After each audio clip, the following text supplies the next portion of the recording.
Je sais pas. J'en profite pour indiquer aux participants qu'ils n'ont pas la possibilité d'ouvrir leur micro, ils n'ont pas la possibilité d'ouvrir leur vidéo, c'est uniquement pour laisser passer assez de bandes passantes. On est à 500 inscrits, là on est à 200 participants, je ne sais pas si les 500 seront présents, mais en tout cas on est sur une telle quantité qu'on a été obligé de passer de Teams à Zoom. Donc nous, c'est notre baptême du feu sur Zoom, voilà, pour que vous le sachiez. Par contre, toutes les panélistes ont bien leur caméra ouverte et leur micro ouvert.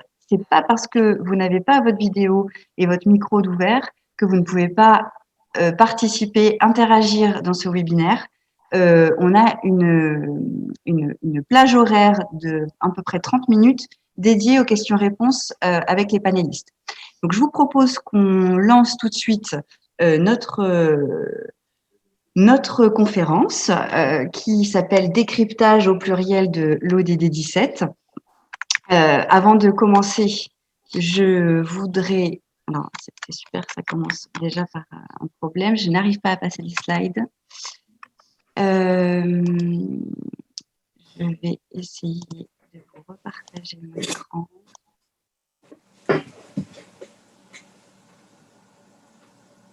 Voilà. Donc, je m'appelle Sarah Schoenfeld. Moi, je dirige l'établissement national du Comité 21. Et comme je viens de le dire à l'instant, n'hésitez pas, tout au long du webinaire, n'attendez pas cette plage de 30 minutes dédiée aux échanges pour poser vos questions dans le chat. Ce matin, le webinaire, il a été rendu possible par toute une équipe du Comité 21 et puis par nos panélistes. Vous avez dans cette équipe du Comité 21, Clara Paris, que je remercie beaucoup, qui va me faire remonter au fur et à mesure les différentes questions qui reviennent le plus régulièrement et que je poserai aux panélistes quand on sera dans ce moment de questions-réponses. J'ai deux autres personnes avec moi au Comité 21 que je remercie aussi, Marie Laboussé et Éléonore Brunel, qui, elles, vont tweeter avec le hashtag ParlonsODD17. Je vous invite également à utiliser ce hashtag pour vous-même tweeter les éléments qui vous sembleraient les plus intéressants de notre discussion de ce matin. Alors, un mot sur le Comité 21 avant de démarrer. Nous, on se définit comme un think tank et un do tank qui vise à accélérer la transformation des organisations publiques et privées. On est le premier réseau multi-acteurs français dédié au développement durable, premier dans l'histoire. On a été créé en 95 de la fusion de 3 associations préexistantes, celle de Huguette Bouchardot, que vous voyez la photo la plus à gauche, ancienne ministre de l'Environnement, Simone Veil, que je ne présente évidemment pas, et Bettina Laville, qui est l'actuelle présidente du Comité 21, qui a participé à cofonder le réseau, mais qui ne l'avait jamais présidé. On a 400 adhérents répartis dans 5 collèges d'acteurs différents qui finalement, ça parfait notre composition multi-acteurs.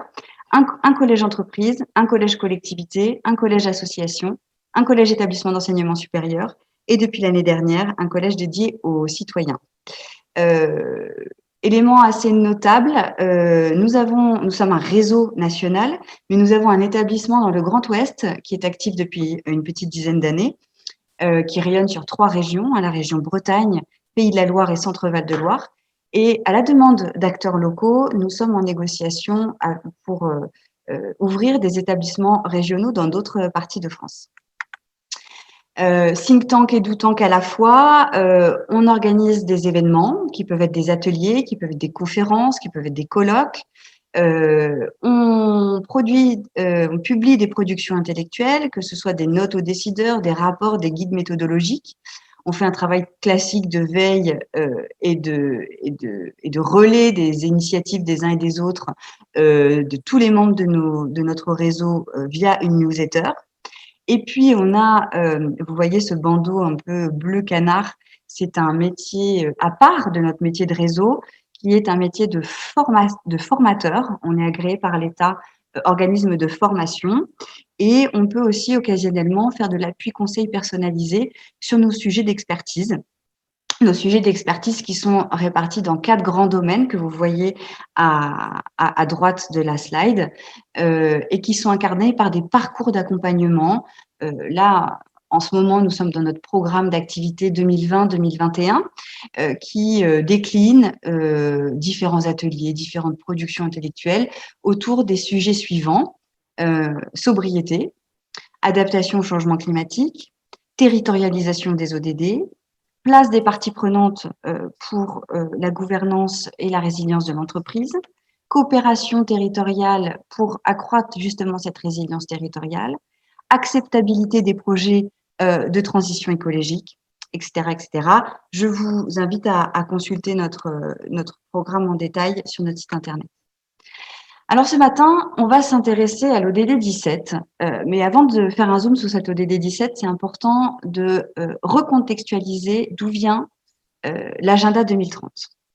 L'agenda 2030, pour nous, c'est quelque part la fusion de deux référentiels préexistants. C'est la fusion du référentiel Agenda 21, qui vient de Rio 92 et qui vient des conférences des sommets de la Terre. Et c'est également la suite des objectifs du millénaire pour le développement qui ont couru de 2000 à 2015 et qui était un agenda à destination des pays les moins développés, entre guillemets, pour rattraper le niveau de développement des pays dits industrialisés, dits les plus riches.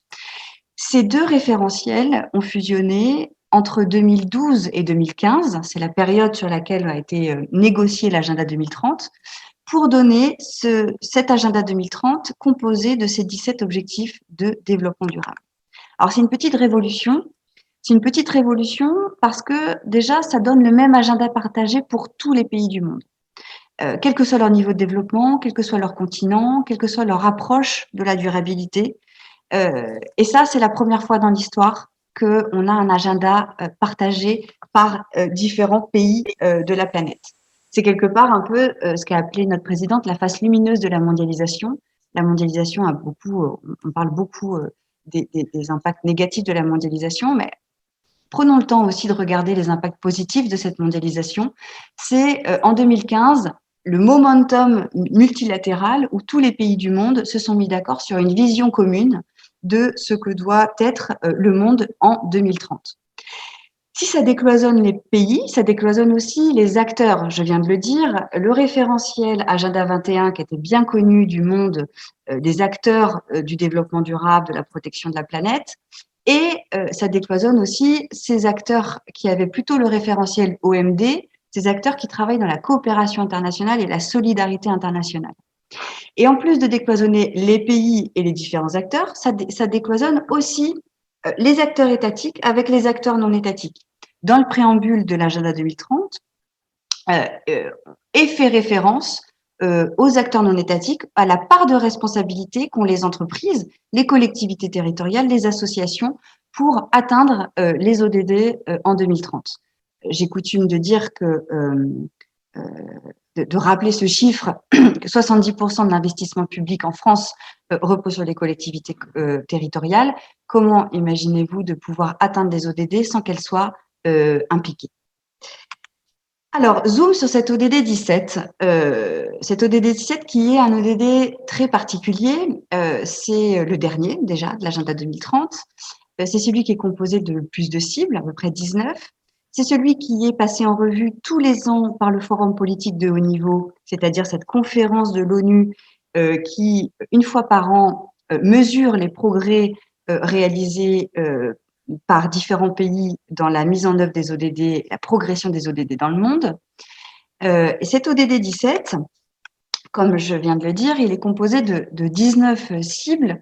Et cet ODD, il synthétise à lui seul, on a l'impression, la sensation, la conviction qu'il synthétise à lui seul l'esprit de l'agenda 2030, c'est-à-dire la nécessité de construire des coopérations très fortes pour atteindre les 16 autres ODD qui sont les 16 ODD sectoriels, si j'ose dire.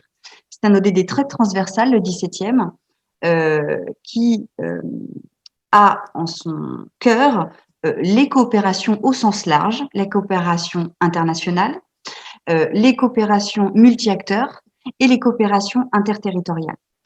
Vous voyez là les différentes cibles qui composent cet ODD.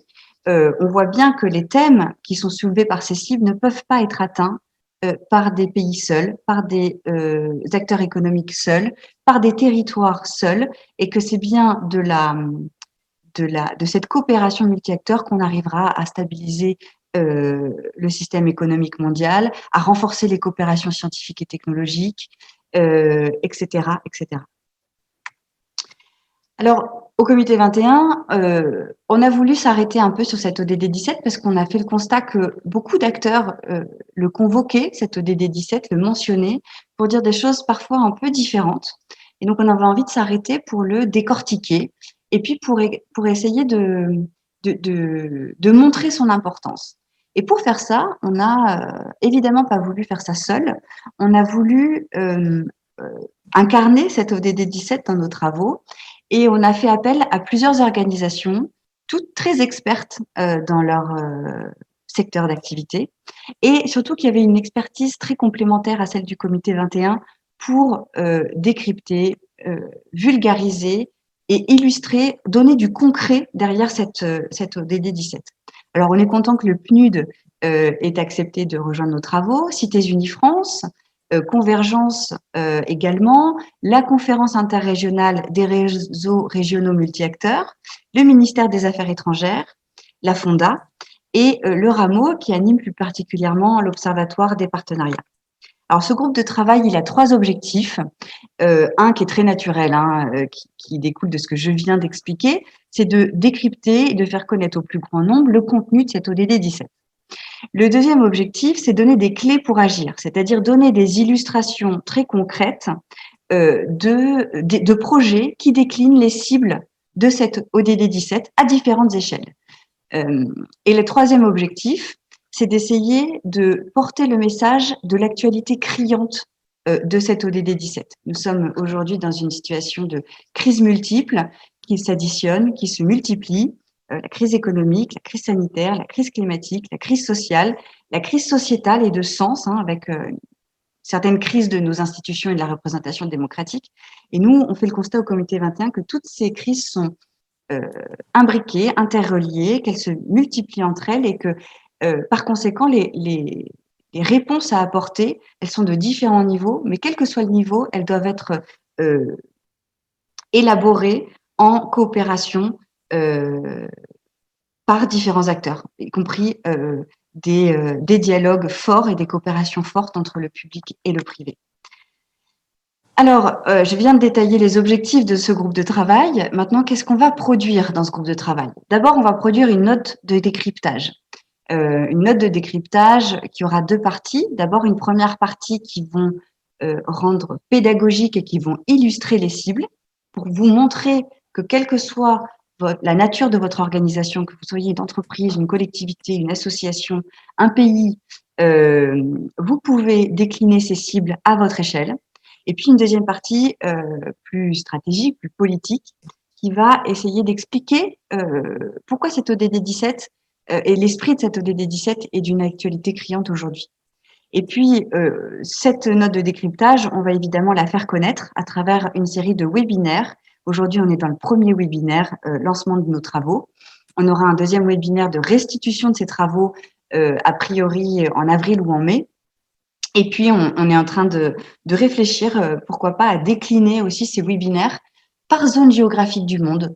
Je trouverais ça intéressant qu'on puisse regarder quelle est la traduction, la déclinaison de cette ODD 17 dans différentes parties du monde.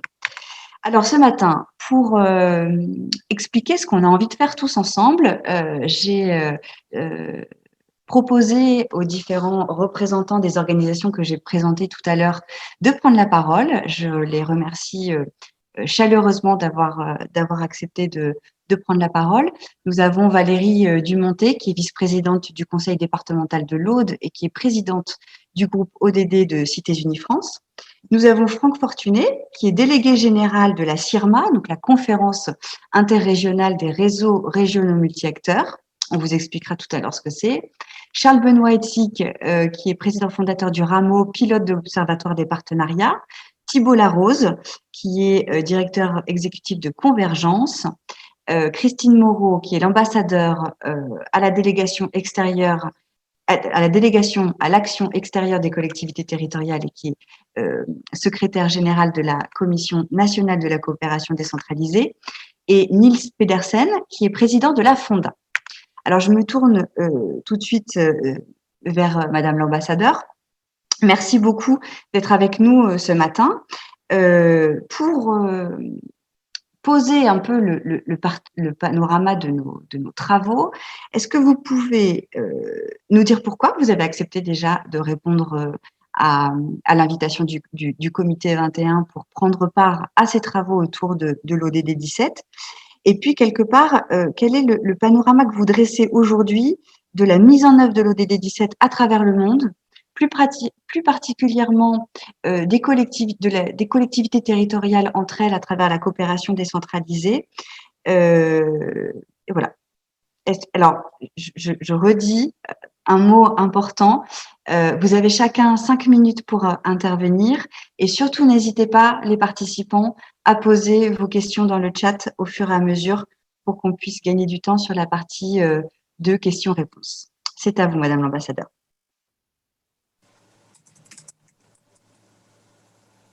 On ne vous entend pas. Voilà. Bonjour à toutes et à tous et merci effectivement de m'avoir laissé participer à ce webinaire et de me donner la parole. Alors, pour répondre à votre première question, pourquoi est-ce que nous avons été très intéressés à participer aux travaux de ce groupe dès que vous nous en avez parlé? Eh bien, c'est dans la continuité finalement de la coopération que nous entretenons avec le comité 21 depuis 2018, puisque nous avons été amenés à travailler ensemble dans la foulée de cette notion que vous évoquiez tout à l'heure, qui est la territorialisation des ODD.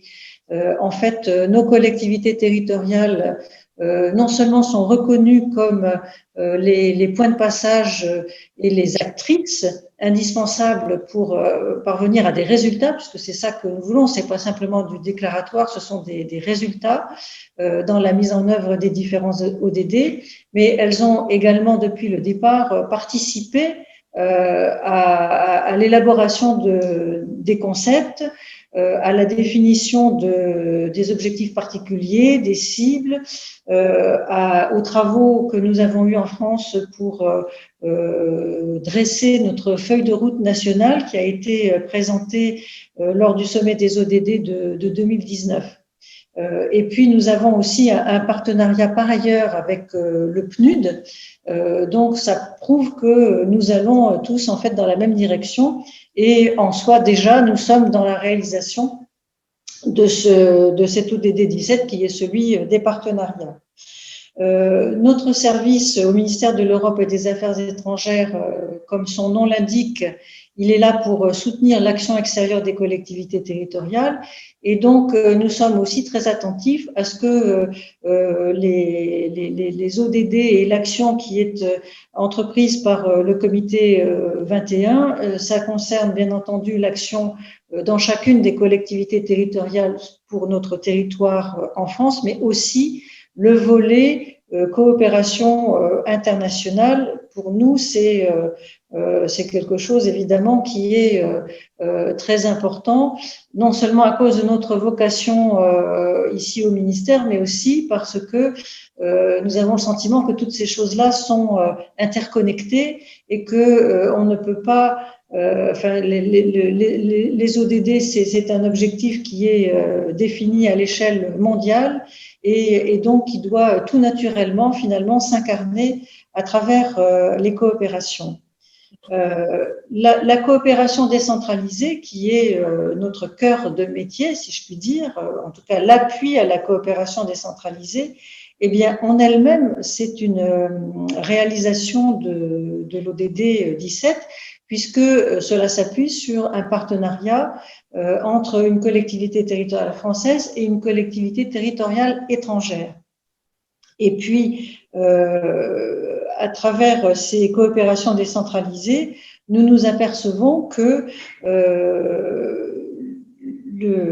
la pratique des collectivités territoriales est encore plus large que simplement le partenariat avec une collectivité territoriale d'un autre pays, puisque de plus en plus sont associés ici, chez nous en France et également dans les territoires partenaires, toutes sortes de partenaires, c'est-à-dire des groupes de citoyens, des associations, des écoles ou des établissements d'enseignement professionnel, universitaire, des entreprises, des hôpitaux. Donc, c'est vraiment la vie de la coopération qui passe par cette approche partenariale. Et puis, quand vous avez montré, Madame Schoenfeld, tout à l'heure, la liste des cibles, eh bien, on s'aperçoit qu'il y en a de nombreuses qui sont partagées par ces acteurs de la coopération décentralisée, le développement durable, bien entendu, également le renforcement des capacités, également la cohérence des politiques, l'aide publique au développement, les partenariats multi-acteurs. Et je suis très heureuse de voir que vous avez aussi parmi les intervenants de ce matin les réseaux régionaux multi-acteurs qui sont pour nous des partenaires, finalement, on en revient toujours à ce terme-là, très important. Voilà, j'espère avoir pu répondre à votre interrogation et je vous remercie de votre attention. Merci beaucoup, Madame l'ambassadeur. Du coup, je remettais la slide avec les différentes cibles pour pouvoir appuyer vos propos. Comme le temps est compté, je vais me tourner vers Thibault Larose. Thibault Larose, vous êtes directeur de Convergence. On reste avec vous un petit peu encore sur la dimension internationale, hein, très importante de l'ODD 17. Vous êtes, donc, je l'ai dit, hein, directeur de Convergence. Convergence, c'est une plateforme de réflexion, de mobilisation, de plaidoyer autour des ODD et du triptyque zéro exclusion, zéro pauvreté, zéro carbone. C'est une initiative d'Acted qui a été développée il y a 8 ans déjà. Et en 8 ans, vous avez développé un cercle de partenaires publics et privés très important. Vous organisez tous les ans, en septembre, au Palais Brognard, un forum mondial et multi-acteurs autour des ODD, de l'ESS et du social business. Depuis quelque temps, sur demande de partenaires étrangers, vous avez aussi décliné ce forum mondial en Birmanie, en Colombie, en Tunisie, aux Philippines, au Niger, en Grèce. Je pense que j'oublie même certains pays. J'ai envie de vous interroger ce matin pour savoir, à travers ces différents forums que vous avez organisés dans différentes régions du monde, qu'est-ce que vous pouvez nous dire de l'appropriation, la compréhension, la mise en œuvre de l'ODD 17 chez des amis, chez des pays amis et chez des partenaires qui coopèrent avec nous, que ce soit avec des collectivités territoriales en France, avec des entreprises ou avec nos ministères. Merci beaucoup Sarah pour de m'accueillir sur ce webinaire et dans les travaux du décryptage de l'ODD 17. J'en suis très heureux. Et bonjour à toutes, bonjour à tous. J'aimerais juste commencer par donc ma contribution par une citation que je trouve assez représentative finalement de l'importance des partenariats et une importance qui ne date pas d'hier. C'est une citation de Kofi Annan qui date de 2001. Donc Kofi Annan, ancien secrétaire général des Nations Unies, il disait que la seule voie qui offre quelque espoir d'un avenir meilleur pour toute l'humanité est celle de la coopération et du partenariat. Donc certes, citation peut-être un petit peu solennelle et qui montre à quel point les partenariats sont vraiment au cœur même de l'action du développement au sens large et pour une réalisation qui est finalement universelle. J'aimerais… en fait, cette citation, elle montre absolument toute l'essence de Convergence, absolument tous les travaux de Convergence depuis ses débuts en 2008. On s'est finalement fondé sur une logique de co-construction.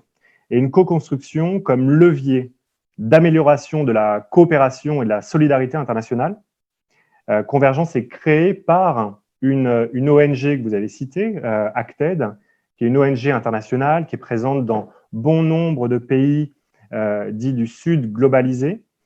Et c'est vraiment sur cet aspect de co-construction que finalement on forme notre action, parce qu'on pense qu'il y a une accélération, qu'elle est porteuse d'accélération sur les enjeux, en tout cas les solutions apportées aux enjeux du développement durable ou développement équitable. Donc, à cette époque-là, en France, on appelle tous les acteurs à s'interroger vraiment sur les notions de partenariat. Qu'est-ce que ça veut dire et comment ça nous permet finalement de s'engager dans de nouveaux modèles qui sont des modèles multi-acteurs. Donc, on devient finalement un laboratoire multi-acteurs, pas seulement nous, mais avec ce qui fait l'essence finalement des réflexions de convergence, donc nos membres de groupes de travail, et qui s'incarne au sein du Forum mondial Convergence, qui effectivement a lieu tous les ans à Paris en septembre, qui est un forum qui regroupe 80 nationalités. Et on s'interroge ici sur comment dialoguer, comment collaborer, comment outiller, comment accompagner, jusqu'à finalement être collectivement une force de plaidoyer pour la construction, pour la co-construction du développement durable. On voit qu'en 2015, c'est là qu'il y a une transformation majeure qui s'opère. Vous l'avez cité, une nouvelle ambition mondiale qui intervient. Donc, d'un côté, avec les accords de Paris pour le climat, dont on vient de fêter les 5 ans avant-hier, et d'un autre côté, surtout, l'agenda 2030. Et c'est l'agenda 2030 qui, finalement, met en exergue l'importance, qui, pour la première fois, reconnaît l'importance des partenariats. Donc, 14 ans, finalement, après cette citation de Kofi Annan, donc on voit que c'est un travail de longue haleine pour finalement s'inscrire en tant qu'objectif même dans cet agenda de 17 objectifs. Donc l'agenda 17 qui s'inscrit, lui, dans la lignée des principes qui finalement ont présidé à la création de Convergence et qui porte vraiment cette nouvelle ambition. Donc, pour aller un petit peu plus en avant, finalement, ce qu'on fait à ce moment-là, c'est qu'on porte une nouvelle vision qui s'inscrit sur l'agenda 2015, qui est une vision de conciliation des impératifs économiques, sociaux, environnementaux, qu'on incarne dans le 3-0, donc pour zéro exclusion, zéro carbone et zéro pauvreté, et on l'internationalise. On voit ce que ça donne vraiment chez nos voisins, chez les pays de tous les continents, et principalement parce que notre axe est celui-là, vers une appropriation et une mise en œuvre finalement de l'agenda 2030 qui est plus poussée auprès des acteurs du Sud. Elle est plus avancée qu'au Nord. Et ça s'explique grandement par une acculturation de 2000 lors de l'agenda des objectifs du millénaire pour le développement. Comme vous le disiez, il était vraiment au Sud, focalisé sur les pays en développement. Donc, il y a une acculturation qui s'est faite, que ce soit sur les plans de politique de développement national, sur l'accès à l'éducation, à la santé, sur la gestion des ressources agricoles, en eau, en énergie, sur la gestion des territoires, sur les plans de développement, les plans de gouvernance. Et cette acculturation se fait à ce moment-là, et on voit qu'actuellement, tout passe peut-être pas tout passe par les partenariats, mais en tout cas, les partenariats ont pris une dimension très importante au sein même des travaux de coopération qui sont faits entre les services étatiques nationaux d'un côté, les institutions internationales comme les agences des Nations Unies, la Banque mondiale, l'Agence française de développement ou alors les services de coopération décentralisés, les ONG internationales ou nationales et des partenaires multiples au niveau national. Et c'est ces travaux-là qui, collectivement, finalement, dans un partenariat, font avancer les choses. Et juste pour conclure, Donc, on voit qu'au sud, principalement, le sud, on n'est pas sur un axe nord-sud, mais plutôt sur un axe sud-nord, où il y a énormément d'aspects vertueux qui vont influencer l'agenda 2030, et notamment sur des aspects d'externalité, comme l'amélioration des mécanismes de suivi, de reporting, comme l'expérimentation de la mesure d'impact qui se fait beaucoup plus finalement au sud, comme les mécanismes de partage d'expérience entre pays ou entre territoires. Et tout ça pousse vraiment à la réussite de l'agenda 2030, de tous les autres 16 objectifs dans son ensemble. Merci Thibault. Vos propos me font penser à un colloque qui avait été organisé, il me semble, et peut-être que Steve Nifrance pourra me le confirmer, en 2010, par Cités Unifrance. Le colloque s'intitulait « La coopération change-t-elle de sens ?» Et le sens de sud-nord, de la coopération sud-nord, ou voire de l'accentuation de la coopération sud-sud, ça me semble être un élément assez important quand on veut comprendre, décrypter, incarner aussi cette ODD 17. Merci beaucoup pour votre retour. Je me tourne maintenant, parce que je vois que le temps défile, et j'aimerais vraiment ne pas libérer nos participants bien au-delà de 13 heures pour respecter cette pause déjeuner. Je me tourne maintenant vers Charles Benoît Éthique, qui est le président fondateur du Rameau et qui pilote l'Observatoire des partenariats. Maintenant qu'on a eu finalement ce panorama de la mise en œuvre de l'ODD 17 au niveau international, avec l'intervention de Madame l'ambassadeur et avec l'intervention de Thibault Larose, concentrons-nous plus sur la mise en œuvre, la concrétisation de cette ODD 17 en France. Quid des partenariats, de la coopération interterritoriale, de la coopération multi-acteurs en France? Et on a la chance donc là d'avoir l'Observatoire des partenariats qui, comme son nom l'indique, observe le développement des partenariats en France. Charles Benoît, que pouvez-vous nous dire de ces 12 ans d'observation? Parce que je crois que l'Observatoire a été créé il y a 12 ans. Une initiative assez originale du MEDEF, de la Caisse des dépôts, du ministère de la Ville et du mouvement associatif. Que pouvez-vous nous dire un petit peu de ce panorama français des partenariats, de l'évolution de ces partenariats en 12 ans? Merci beaucoup, Sarah. Bonjour à tous. Alors, effectivement, les travaux de l'Observatoire, initiés depuis 2008, permettent d'avoir une double grille de lecture à moyen terme et à court terme, avec des visions croisées, qu'en pensent les citoyens, qu'en pensent les élus, qu'en pensent les dirigeants associatifs et qu'en pensent les entreprises. Alors, à moyen terme, l'état des partenariats, l'état des lieux des partenariats en France, qui a été remis au secrétaire d'État à l'engagement le 7 mai dernier, à l'occasion de la mission ministérielle qu'il avait confiée à la députée Cathy Racombouzon et moi-même, permettent de démontrer que la France a partiellement rattrapé son retard depuis 2015 dans sa capacité à jouer collectif. En effet, son prédécesseur, la ministre Valérie Fourniret, nous avait demandé un état des lieux en 2015 et on voit bien entre celui en 2020 et celui en 2015, finalement, les avancées tout à fait significatives. Alors, ce que l'on constate aussi et ce que la mission ministérielle avait souligné, c'est que cette réalité est encore très largement sous les radars. Pourquoi ?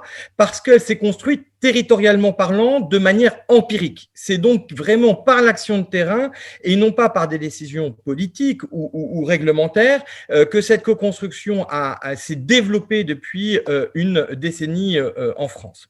Alors, très intéressant de voir les éléments sur le temps long, mais bien évidemment, avec la crise de la Covid-19, il nous a semblé essentiel de savoir ce qui se passe aujourd'hui et maintenant.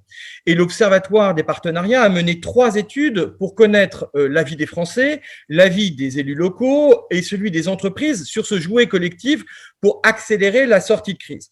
Trois enseignements majeurs. Le premier, 81% des Français considéraient le 7 mai dernier qu'il y avait un véritable devoir d'alliance entre collectivités territoriales, associations et entreprises. Et finalement, ce devoir d'alliance, il est fondé sur trois convictions des Français, sur le fait que c'est un levier d'innovation, qu'il soit territorial ou sociétal, que ça renforce la performance des organisations publiques et privées, mais aussi, selon les Français, qu'il y a un effet de levier sur l'engagement et sur leur propre engagement. Autrement dit, pas seulement sur l'engagement collectif, mais aussi au niveau des territoires, mais aussi sur leur propre engagement personnel. Et c'était finalement cette étude de mai renforçait celle qui avait été faite un an auparavant, qui confirmait déjà le fait que l'alliance est moteur d'engagement.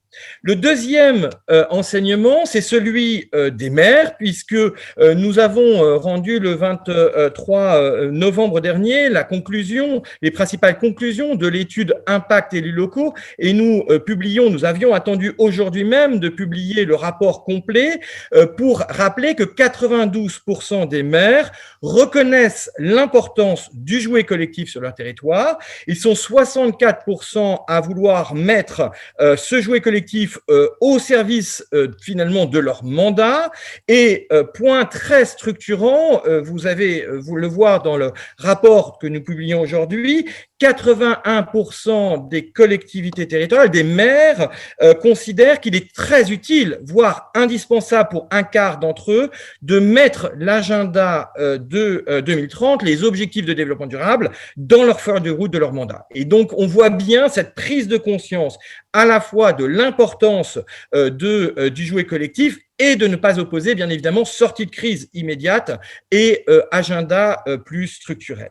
Le troisième enseignement de l'étude vient du côté des entreprises, puisque 84% des dirigeants d'entreprises, je rappelle qu'en France, 96% des entreprises ont moins de 20 salariés, donc on n'est pas seulement dans un tissu de grandes entreprises, mais aussi de PME et de TPE. 84% donc de l'univers représentatif de l'ensemble des entreprises françaises déclarent une véritable envie d'alliance. Et l'étude pilote que nous avons réalisée avec nos amis du CJD l'été dernier nous a permis vraiment de voir qu'il y a un développement significatif des 4 catégories de partenariats. Bien évidemment, il y a eu au premier confinement une augmentation significative de la partie des entreprises qui ont fait du mécénat, 1 sur 2, alors que quelque part, traditionnellement parlant, on était plutôt à 1 sur 3. Donc, il y a eu cet élan de solidarité, mais beaucoup plus structurellement, et c'est beaucoup plus important, il y a eu bien évidemment renforcement des pratiques responsables, des coopérations économiques et de l'innovation sociétale. C'est-à-dire que, effectivement, ce qui ne représentait que 16% des partenariats entre les associations et les entreprises, et les structures d'intérêt général, il y a encore 5 ans, est monté à 22%. Donc, on voit bien l'envie aujourd'hui, pas seulement de faire de la solidarité, pas seulement d'améliorer les pratiques, mais aussi d'inventer ensemble des solutions. Alors, quelles sont les 3 bonnes nouvelles pour 2020 ? Le bilan des 6 mois d'action qui a été remis à la ministre Sarah El Haïry le 17 octobre prochain met en avant 3 grandes avancées sur le droit de l'alliance, puisque une proposition de loi sur l'expérimentation du droit de l'alliance va être déposée ces jours-ci à l'Assemblée, soutenue par le gouvernement, sur l'articulation des ingénieries d'alliance, puisque le 23 novembre dernier a été annoncer la 3e étape de la fondation des territoires pour pouvoir mieux articuler et mieux renforcer les liens entre les ingénieries nationales et territoires sur ces questions d'alliance. Et puis 3e bonne nouvelle sur la prime à l'alliance, puisque a été annoncé au même dîner des entreprises et élus le lancement par la Fondation Total et le Rameau d'un fonds ODD 17 pour soutenir l'ingénierie des alliances d'intérêt général. Alors, tout cela, ces 3 bonnes nouvelles sur le droit à l'alliance, sur l'ingénierie d'alliance et sur la prime à l'alliance, certains pourront dire que ce ne sont que des signaux faibles. Encore aujourd'hui, 5 ans après la signature des EDD, nous préférons y voir des raisons d'espérer. En tous les cas, une chose est certaine, entre 2015, le dernier rapport à la ministre, et aujourd'hui, le dernier état des lieux des partenariats en France, et ces jouets collectifs s'est significativement accru, et il y a aujourd'hui une véritable reconnaissance du plus haut niveau de l'État jusqu'aux élus de territoire, en passant par nos concitoyens, sur l'importance de jouets collectifs pour à la fois réduire aujourd'hui les impacts de cette crise, mais plus structurellement pour réussir l'agenda 2030. Merci beaucoup, Charles Benoît. Très clair. Je fais une petite incise pour vous inciter encore à poser vos questions dans le chat. On a encore 3 intervenants et puis on ouvre cette phase de questions-réponses. Je me tourne maintenant vers Niels Pedersen. Bonjour Niels, vous êtes président de la Fonda. La Fonda, c'est le laboratoire d'idées des associations et de leurs partenaires. Vous existez depuis 1981, vous défendez la liberté d'association pour la vitalité démocratique. Vous développez un large programme intitulé Faire ensemble 2030, qui veut bien dire ce qu'il veut dire, c'est-à-dire qu'on ne pourra pas atteindre les objectifs de développement durable sans faire ensemble, sans la coopération. J'attire plus particulièrement l'attention des participants sur le jeu de société, qui est un très bon outil de sensibilisation aux ODD. C'est un jeu de cartes qui, au-delà de sensibiliser les ODD, développe le réflexe coopératif, l'automatisme qu'on doit développer de la coopération pour atteindre les ODD. C'est vraiment un jeu très intéressant. Alors, de votre place privilégiée d'observateur de la vie associative, que pouvez-vous nous dire ce matin de la capacité des associations à travailler entre elles et à travailler avec d'autres acteurs, parce qu'on a fait un focus sur les collectivités territoriales et sur leur façon de coopérer, notamment à l'international, mais quid du secteur associatif et comment les associations françaises comprennent-elles, se saisissent-elles des thèmes, des cibles portées par l'ODD 17 ? Vous avez 5 minutes. Merci. Merci Sarah, merci pour l'invitation et merci pour la promotion du jeu qui est d'ailleurs un jeu que nous avons travaillé ensemble, notamment avec le comité 21, donc les coopérations évidemment elles sont partout. Un mot sur Faire ensemble 2030, puisque le programme lancé par la Fonda à l'origine est un programme de prospective qui a vocation à apporter des éclairages aux acteurs de la société civile et à décrypter les multiples mutations qui sont à l'œuvre dans la société pour identifier justement des leviers d'action et in fine favoriser les coopérations en faveur de l'intérêt général. Au regard du programme que nous avons lancé il y a maintenant 20 ans, puisqu'en fait il y a eu Faire ensemble 2020 et Faire ensemble 2030, l'agenda 2030 qui fixe maintenant à 10 ans un horizon qui permet de se projeter dans un futur imaginable, nous paraissait évidemment opportun d'allier Faire ensemble 2030 et l'agenda 2030. Pourquoi ? Vous l'avez dit, les objectifs de développement durable incarnent une action collective qui permet à chacun des acteurs locaux de donner un sens global à leur action. Et je crois que c'est important, et ça a été bien dit en introduction, que cet agenda, il est aujourd'hui un agenda horizontal, il ne concerne pas que les acteurs du Sud, mais l'ensemble des acteurs, qu'ils soient étatiques ou non étatiques, et les acteurs associatifs sont évidemment des acteurs importants, ils représentent 3% du PIB, mais plus de 10% de l'emploi en France, et donc on voit bien que ces acteurs-là sont un acteur de poids. Néanmoins, et là ça a été dit, c'est vrai que dans l'imaginaire collectif, les objectifs de développement durable sont plutôt un outil au service de la coopération internationale et peut-être un tout petit peu moins aux coopérations nationales. Donc l'enjeu de la Fonda était aussi l'appropriation par les acteurs associatifs des ambitions de l'agenda 2030, puisque à l'origine, c'est pas l'expertise de la Fonda de s'intéresser aux ODD, et donc de bien là aussi de travailler en coopération avec les acteurs, dont le comité 21, sur les objectifs de développement durable. Alors, on pourrait se dire que devant les défis énormes qui sont relevés devant nous, on pourrait se résigner, bien au contraire.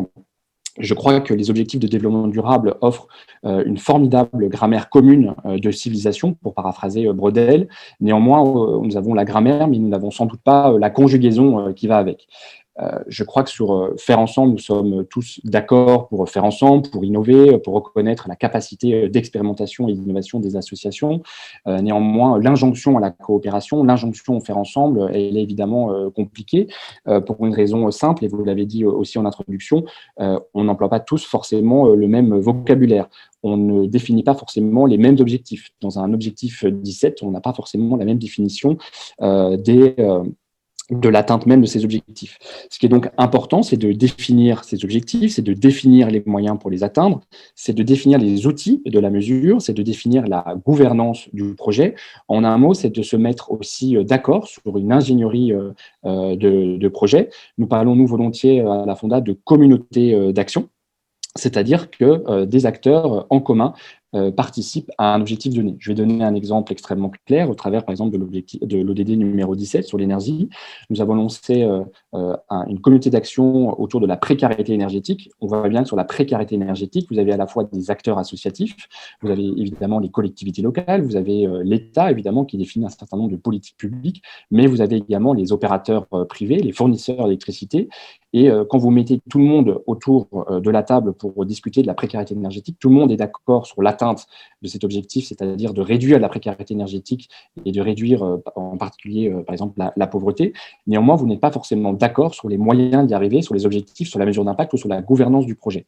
Et donc, c'est ce que nous mettons en place à la Fonda au travers d'expérimentations sur plusieurs thèmes. Donc, j'ai parlé de l'énergie, mais de la santé ou de l'éducation, pour analyser ensemble au travers d'un référentiel d'ingénierie, d'une méthode du faire ensemble. Alors, elle n'est pas encore publiée aujourd'hui, puisque le principe, c'est évidemment, d'abord, on expérimente et ensuite, on restitue. Mais nous allons restituer dans le courant de l'année 2021 un référentiel d'ingénierie sur justement le faire ensemble, comment concrètement nous pouvons faire ensemble pour atteindre ces objectifs. Et donc, c'est ce que nous faisons à la Fonda, au-delà de la sensibilisation, qui est un travail très important parce que, vous l'avez dit, le jeu est un très bon exemple. Quand vous mettez ensemble des acteurs autour d'une table et qui endossent un rôle différent, tout d'un coup, vous endossez le rôle d'une entreprise, vous endossez le rôle d'une collectivité et vous vous demandez comment atteindre les objectifs alors que vous-même, vous êtes un acteur associatif ou vous êtes la puissance publique. Vous vous mettez à la place de l'autre. Et c'est comme ça que vous commencez à créer des coopérations, vous brisez des barrières et vous créez évidemment de la synergie et du faire ensemble. Merci beaucoup. Merci beaucoup, Nils. Faire ensemble, c'est quelque part la raison d'être des RRMA, des réseaux régionaux multi-acteurs. Alors, ce matin, ont été invités, et c'est pour ça qu'on arrive à 270 participants, ont été invités différentes communautés. Donc, je ne suis pas sûre que toutes les communautés savent forcément ce qu'est un RRMA, donc réseau régional multi-acteurs. C'est un réseau, donc au niveau d'une région, qui rassemble tous les acteurs publics et privés qui œuvrent à la coopération et à la solidarité internationale. Vous pouvez avoir des fondations d'entreprises, vous pouvez avoir des collectivités territoriales qui font de la coopération décentralisée, vous pouvez avoir des associations, vous pouvez avoir des ONG, vous pouvez avoir aussi des bailleurs de fonds qui sont dans ces réseaux régionaux. Certaines régions s'en sont dotées il y a longtemps. Je pense, par exemple, puisque j'y ai travaillé dans la région Rhône-Alpes avec Resacop. Et puis d'autres régions se sont dotées d'un RRMA plus récemment. Mais encore plus récemment, tous ces RRMA des différentes régions du monde, de France, ont souhaité se mettre en réseau au niveau national et ont créé la CIRMA, la conférence interrégionale des réseaux régionaux multi-acteurs, dont Franck Fortuné, qui est directeur général du RRMA de Nouvelle-Aquitaine, qui s'appelle SO Coopération, a temporairement, je crois, Franck, puisque la direction, la coordination de la CIRMA est tournante en fonction tourne dans les différents RRMA. Et donc, il a ce rôle de délégué général de la CIRMA en ce moment. En préparant ce webinaire, je me suis fait la réflexion que peut-être de toutes les organisations qui sont autour de la table pour faire ce travail de décryptage de l'ODD 17, les RRMA et la CIRMA étaient ceux qui incarnaient ou qui représentaient peut-être le mieux l'ODD 17. Pourquoi ? Parce que vous êtes à la fois multi-acteurs, dans les réseaux régionaux, publics-privés, mais vous avez votre cœur de métier qui est uniquement tourné vers la coopération et la solidarité internationale. Et quand on analyse les cibles de l'ODD 17, on voit bien que c'est cette double identité de coopération internationale et de coopération multi-acteurs qui fonde son sein. Donc, j'ai une question pour vous, Franck. C'est qu'est-ce que vous pouvez observer au sein des RRMA, au sein de SO Coopération, ou des autres RRMA des autres régions de France? Qu'est-ce que vous observez des priorités des acteurs publics et des acteurs privés français parmi toutes les cibles de l'ODD 17?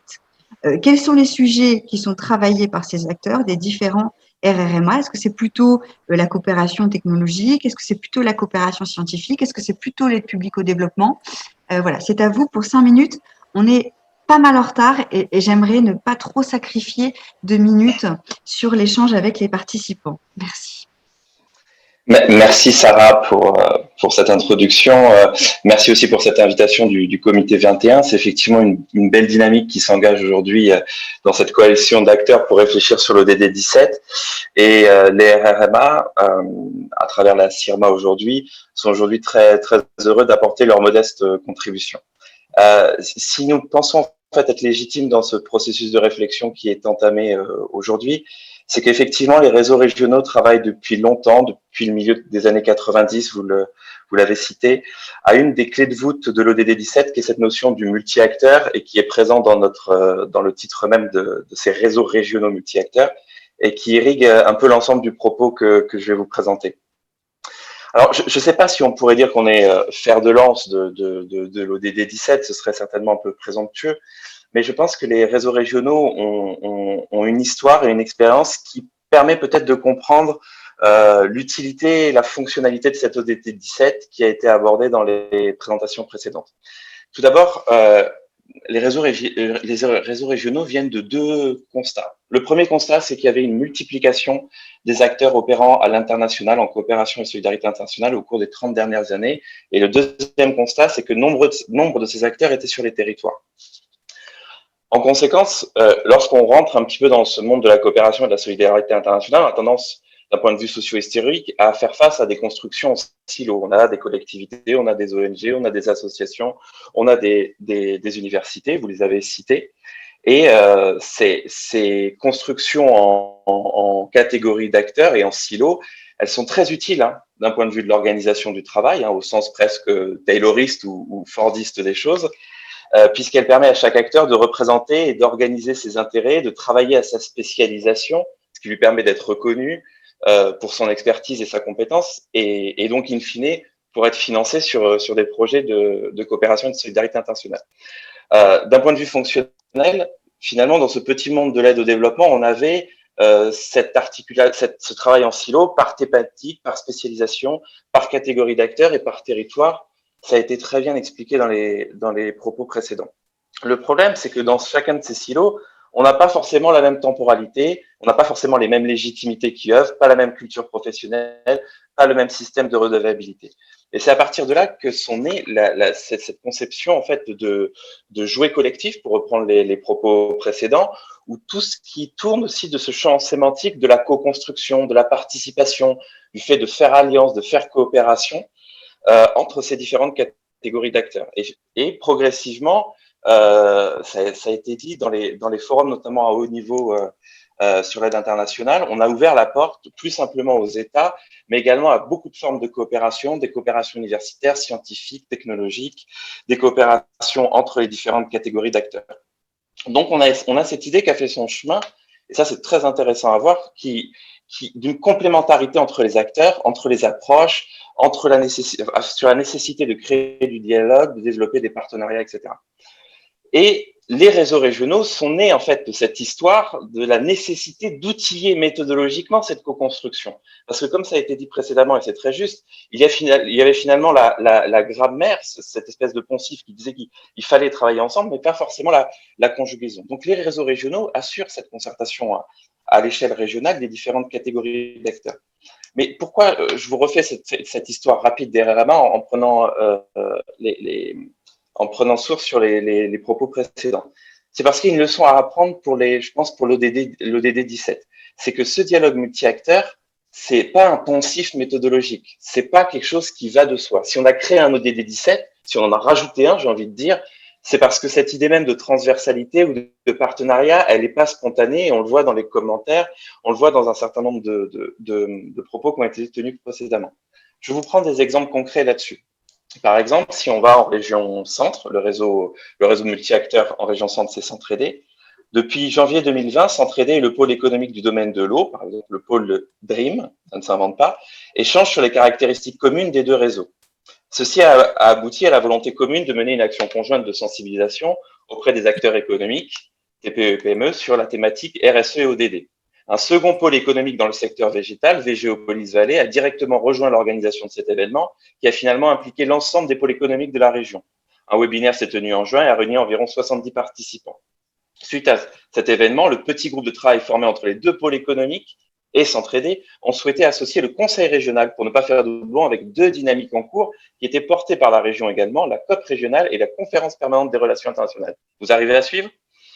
Tout ça pour vous dire que ce travail que mènent les réseaux régionaux multi-acteurs vise effectivement, comme une fonction induite, à mettre ces différents espaces de dialogue avec ces approches thématiques, ces catégories d'acteurs, ces domaines de spécialité, ça les amène à les réunir autour d'une seule et même table. Donc, il y a des fonctions induites à tout ça.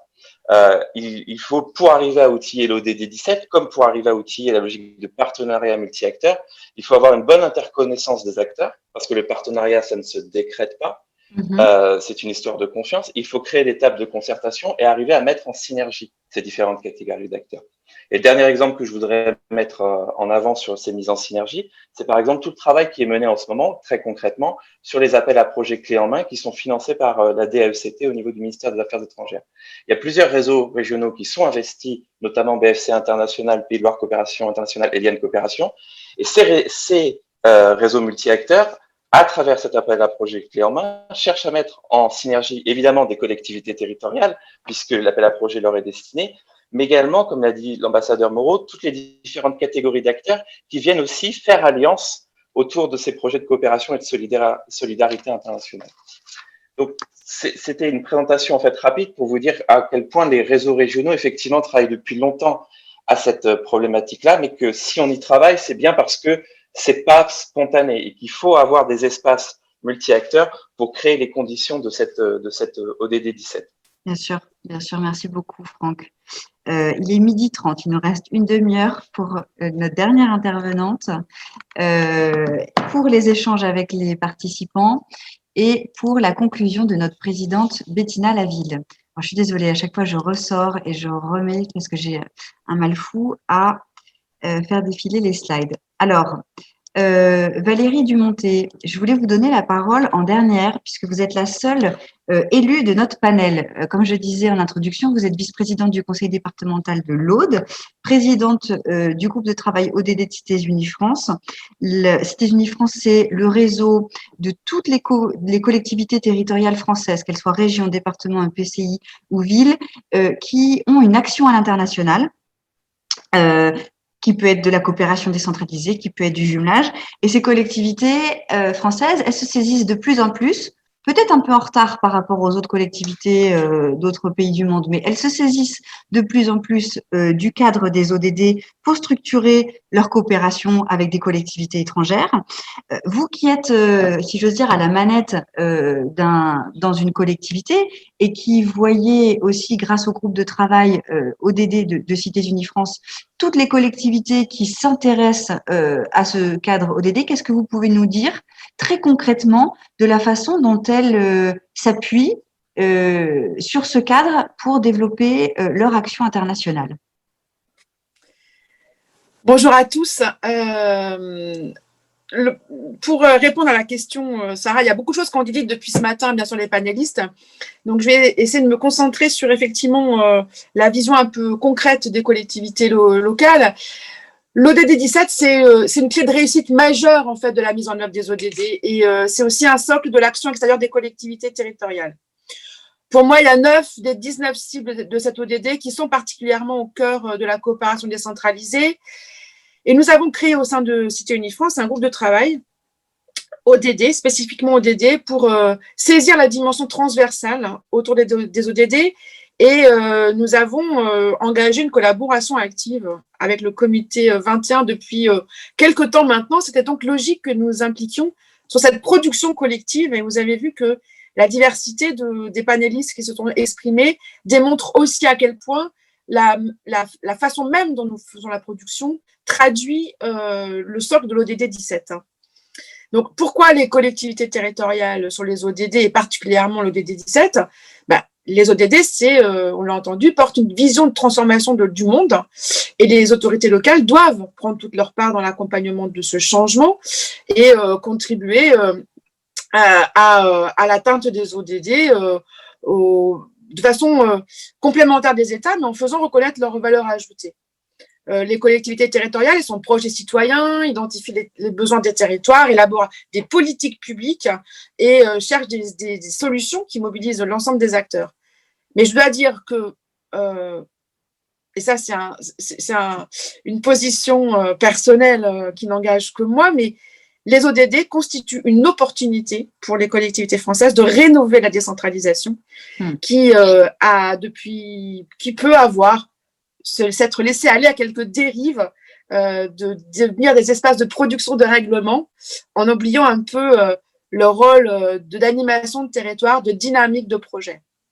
Donc, CUF, on a engagé deux axes de réflexion, la localisation des ODD sur le territoire français, donc la transformation de notre décentralisation, mais aussi ODD comme support de l'action extérieure des collectivités territoriales.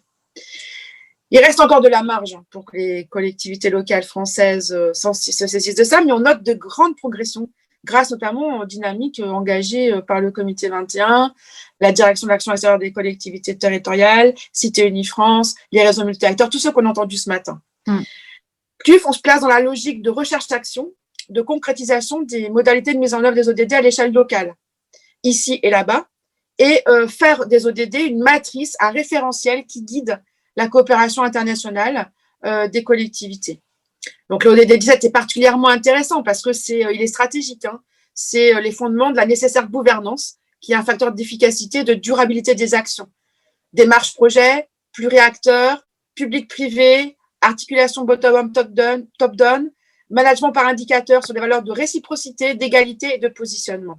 Visant d'entraide réciproque qui change le paradigme de la relation internationale qui était encore trop longtemps nord-sud et qui aujourd'hui met l'ensemble des territoires du monde sur le même pied d'égalité de recherche de solutions pour répondre aux défis communs. Concrètement, quelques exemples concrets. Le département de l'Aude, je vais commencer par le mien. Récemment, pendant l'été, on a engagé comme une sorte de marche de résilience l'écriture d'un plaidoyer de la jeunesse pour un monde d'après, qui a associé les jeunes de nos 3 territoires de coopération, le département de l'Aude, Bobo-Dioulasso, Burkina Faso et Sousse en Tunisie. Et on a conçu la formalisation de ce plaidoyer, d'une part en nous appuyant sur les outils de l'éducation populaire et d'autre part en nous appuyant sur les ODD comme moyen de construire un langage commun à tous ces jeunes, une matrice de référence commune qui permet d'une part de faire un plaidoyer à 3 territoires culturellement différents qui va permettre de formaliser les accords de coopération décentralisés ensuite par les autorités locales, donc de traduire un plaidoyer de jeunes dans des politiques publiques sur 3 territoires différents, mais qui va donner aussi à chaque groupe de jeunes de s'emparer de pouvoir d'agir sur son territoire de vie. Deuxième exemple, la région Bourgogne-Franche-Comté qui a décliné les ODD dans ses politiques de relations internationales. Il y a des actions de pédagogie pour faire comprendre aux acteurs du territoire ce que sont les ODD, expositions, publications de vulgarisation, spectacles sur les ODD lors du Festival des Solidarités, les indicateurs pour mesurer l'atteinte des ODD au sein de la direction internationale et la présidente de la région qui ajoute aux 33 engagements de campagne de son début de mandat l'inscription des politiques publiques dans l'atteinte des ODD.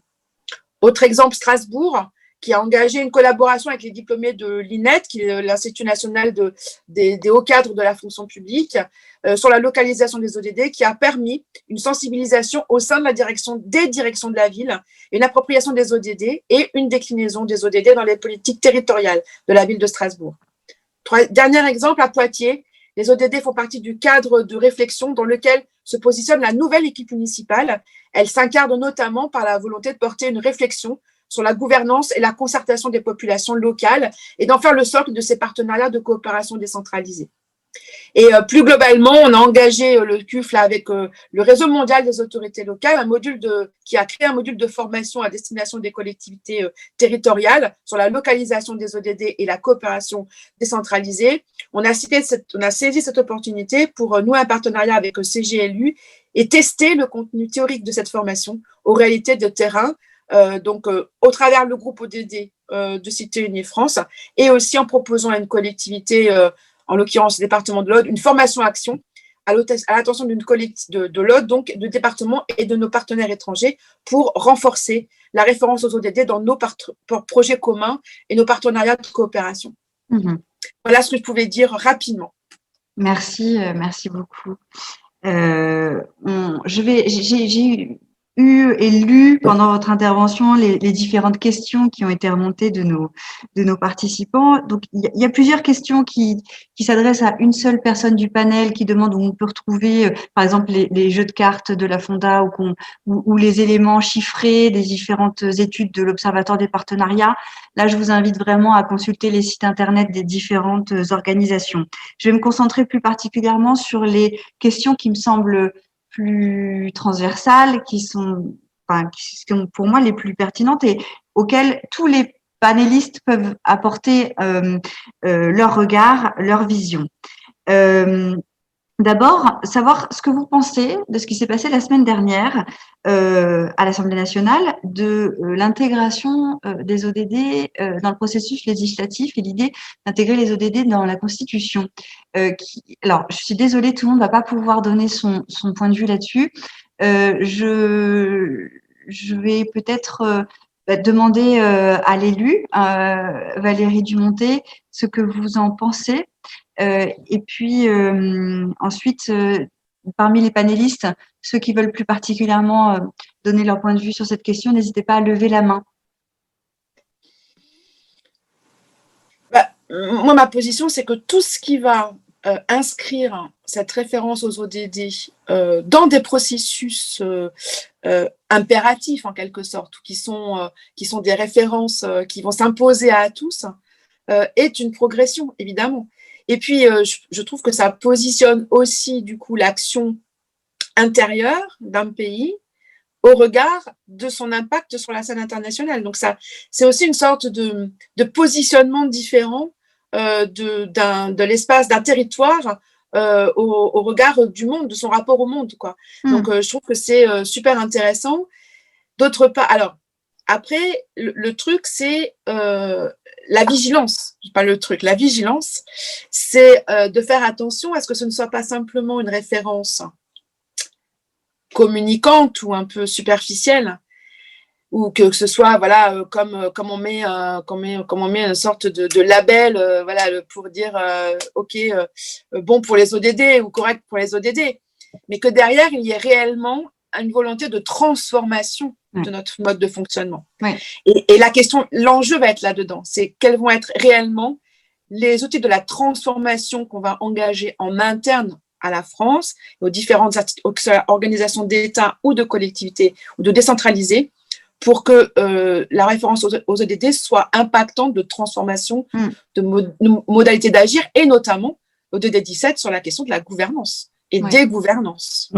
C'est exactement ce que j'allais dire aussi pour la casquette Comité 21. Politiquement, stratégiquement, c'est important, c'est un vrai pas en avant.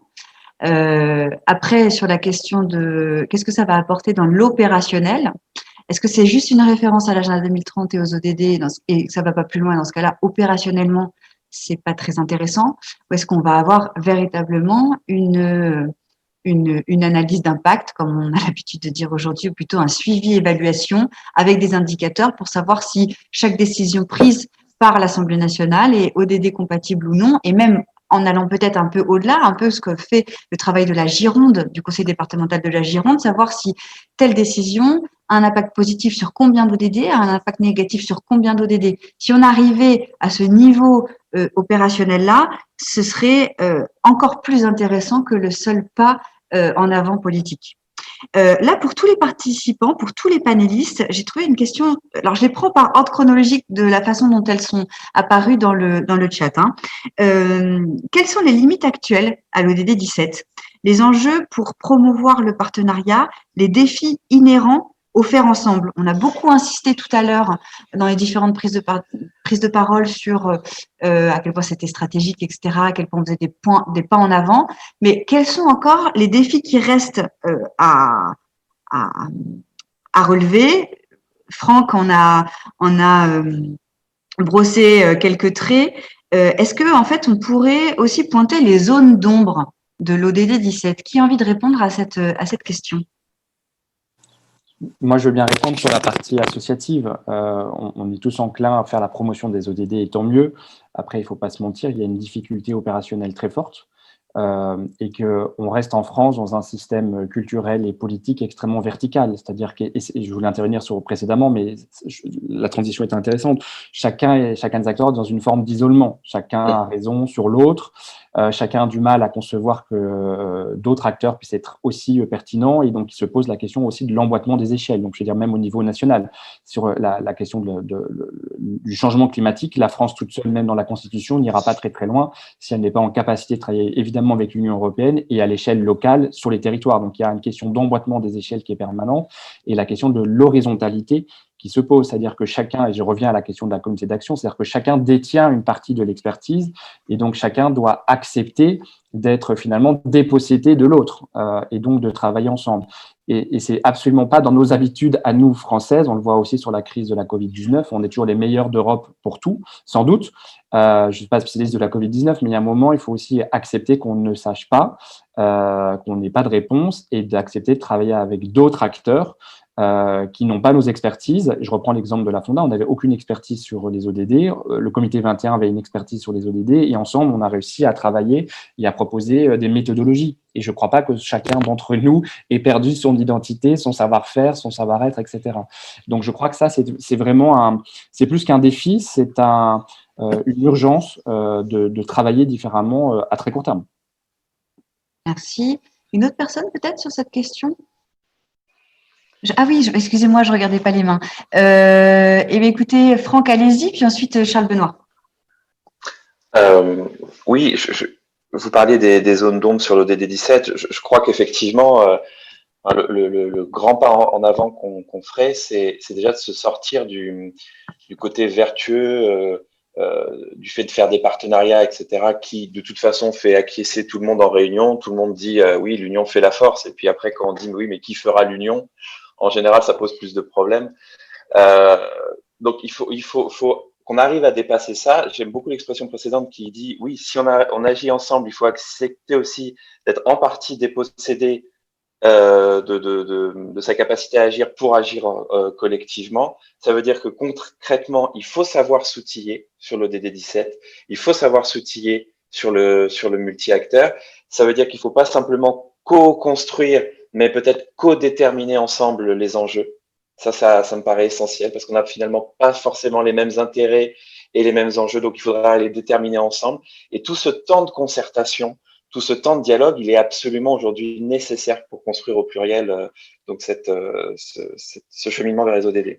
Je crois qu'un élément de zone d'ombre qui a été soulevé à plusieurs reprises et qui me semble très intéressant, c'est le manque de conjugaison. On a la grammaire, mais il manque la conjugaison.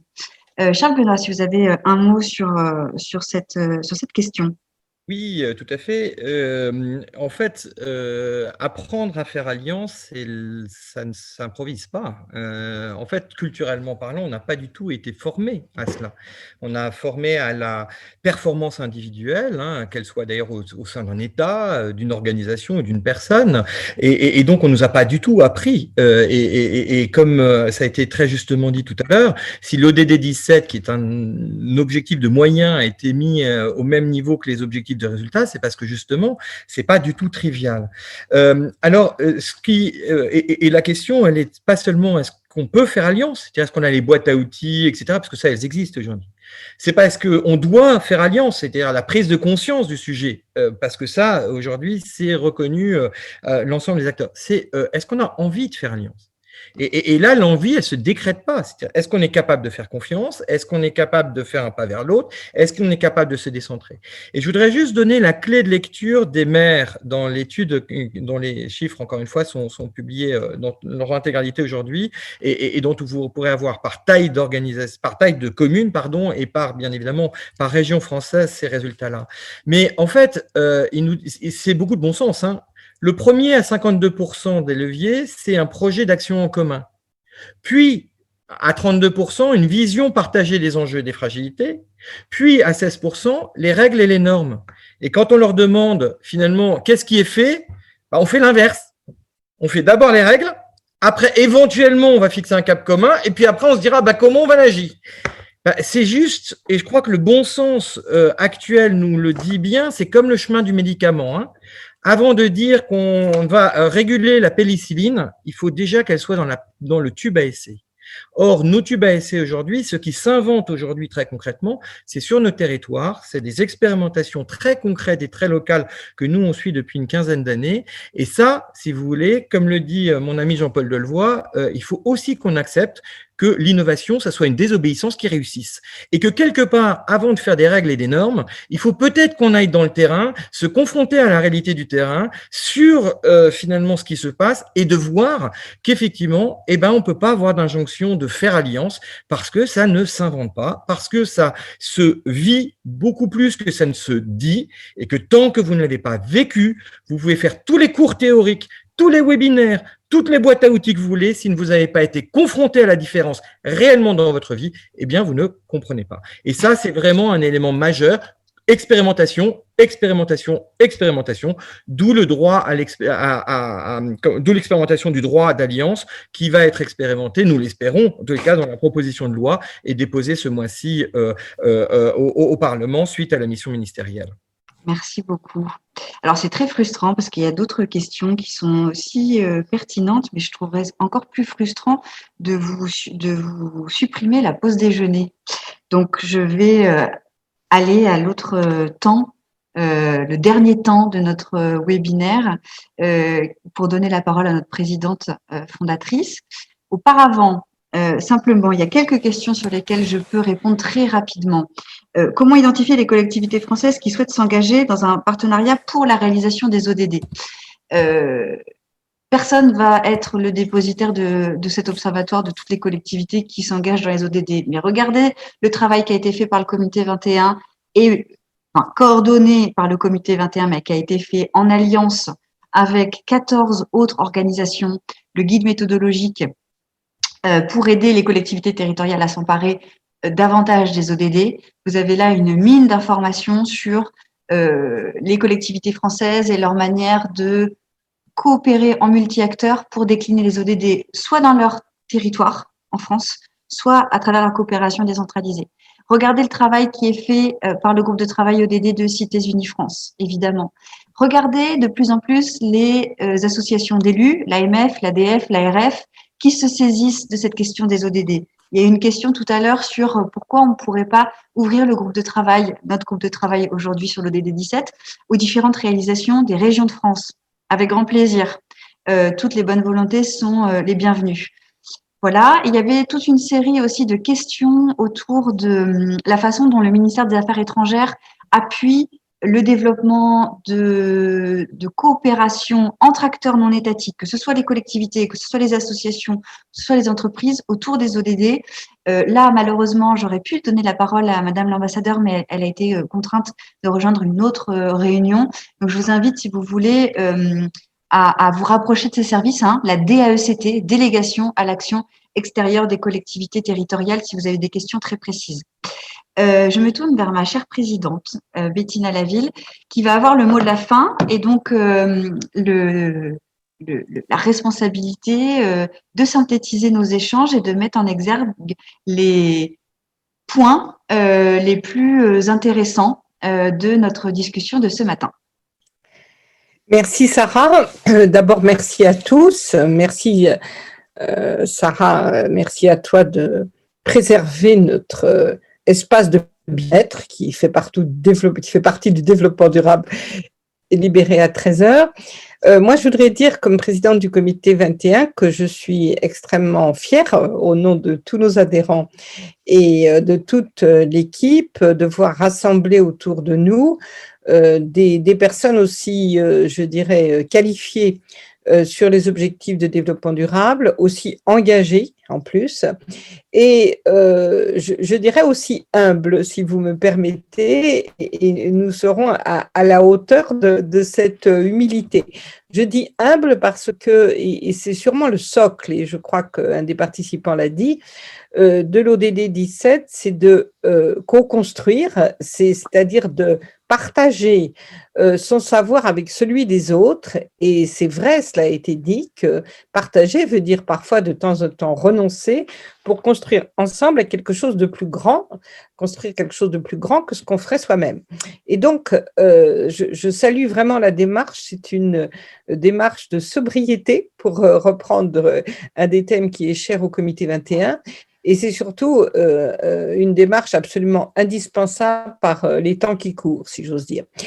Moi, je ne vais pas synthétiser parce que nous sommes maintenant dans un travail au long cours, 6 mois. Nous porterons ce travail comme nous l'avons fait à chaque fois que nous faisons avec vous tous un ouvrage ou bien une note ou bien une contribution.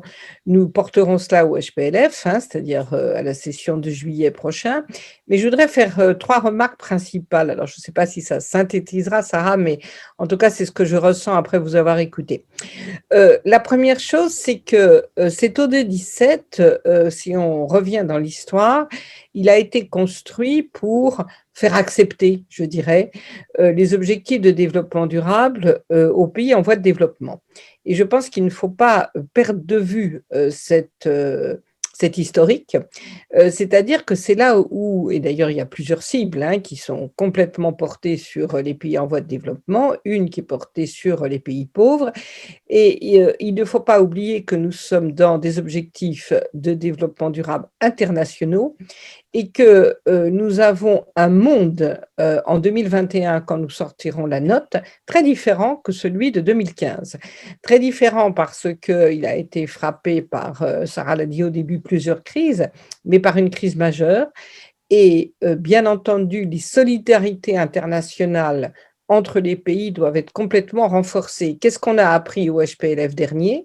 Premièrement, que bien entendu, l'ensemble des ODD avaient pris du retard à cause du virus, mais d'autre part qu'il allait falloir reconstruire des partenariats, reconstruire l'aide au développement, que des pays s'étaient enfoncés dans la crise, je pense très particulièrement à l'Inde, qui subit de plein fouet à la fois la crise climatique, avec des températures vertigineuses, et bien entendu une misère absolument épouvantable au niveau de tout ce qui est perte de petits emplois de rue qui font vivre, en tout cas manger un certain nombre de gens.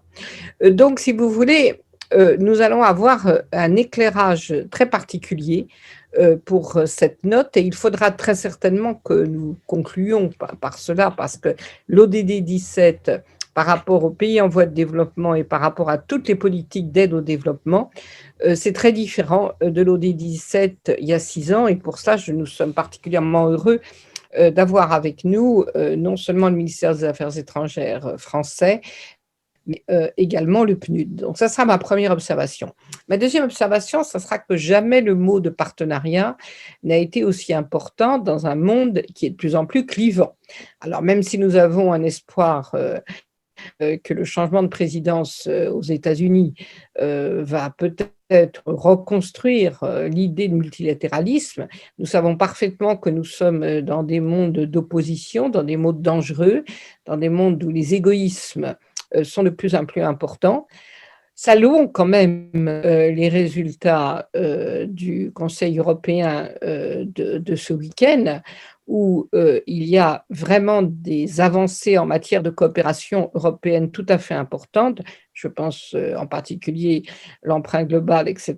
Mais comme le monde est complexe, c'est en même temps, au moment où nous pouvons nous réjouir de ce renforcement de cette co-construction européenne, le moment où, évidemment, la Grande-Bretagne a presque claqué la porte, même s'il nous reste quelques jours de sursis. Donc, on voit la complexité du monde. Et donc, ces partenariats multilatéraux, eh bien, je pense que nous devons aussi, nous, société civile, contribuer je dirais, un multilatéralisme civil qui me paraît tout à fait important à construire. Et donc, c'est ça vraiment l'intérêt de faire une note éclairante et sur l'ODD 17. La troisième observation que je voudrais faire sur cette ODD 17, et il y a beaucoup de monde autour de la table qui l'appelle de différents noms. Il y a le beau mot alliance, il y a le beau mot co-construction, il y a le mot coopération. Enfin, il y a toutes sortes de mots pour dire travailler ensemble. Mais qu'est-ce que c'est, et ça a été très bien dit par l'un d'entre vous, qu'est-ce que c'est travailler ensemble? Et je pense qu'il faut que nous faisions très attention à la dernière cible de l'ODD, c'est-à-dire les indicateurs. C'est très compliqué de travailler ensemble et nous devons avoir des indicateurs, c'est-à-dire des socles, pour que l'ODD 17 avance. On a évidemment, on est dans un siècle de multiplication d'indicateurs à tout niveau, mais il faut quand même bien dire qu'on a beaucoup de mal à non pas construire, parce qu'il y a toutes sortes de travaux universitaires très intéressants, mais à mettre en œuvre ce qu'on appelle les indicateurs de bien-être. Par exemple, tous ces indicateurs qui mesurent la qualité plutôt que la quantité, eh bien, ces indicateurs, par exemple, ils sont dans la loi française aujourd'hui. Il n'empêche qu'ils ne sont pas très bien employés.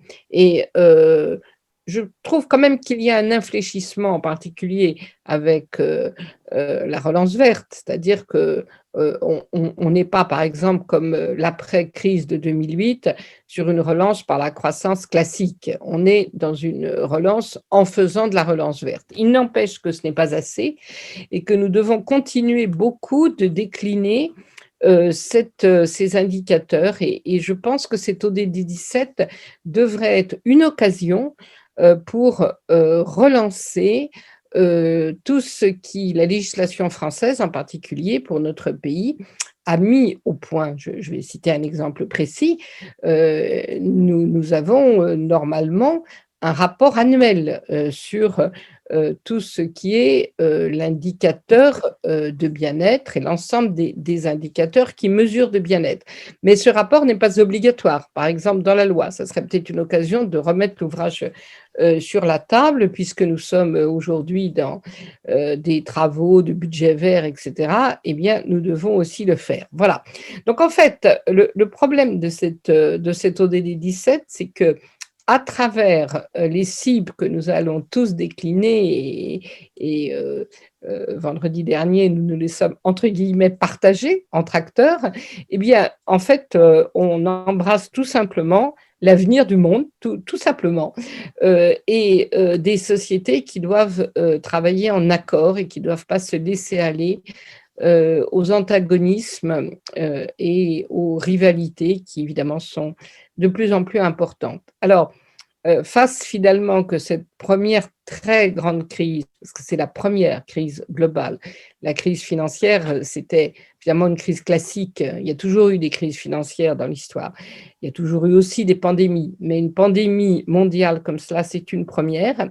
Et finalement, un peu immodestement, là, j'ai parlé d'humilité, mais là, je vais conclure avec vous tous de manière immodeste. Moi, je souhaite beaucoup que notre travail commun serve à ce que cette crise renouvelle, en fait, le concept de coopération et invente ce qui manifestement est extrêmement difficile. On le voit bien dans chaque pays. Eh bien, qu'est-ce que c'est que la coopération dans un monde de crise? Merci Bettina. Ce sera donc le mot de la fin.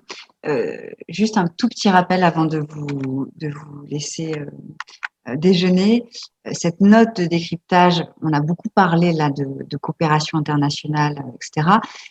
Sachez que également pour les acteurs, les entreprises, les collectivités, les associations qui ne œuvrent qu'en France, cette note sera intéressante aussi, puisqu'on essaiera de trouver pour chaque cible des exemples de déclinaison de l'ODD 17 en France. Certes, à l'international, puisque c'est le cœur de cette ODD 17, mais aussi en France.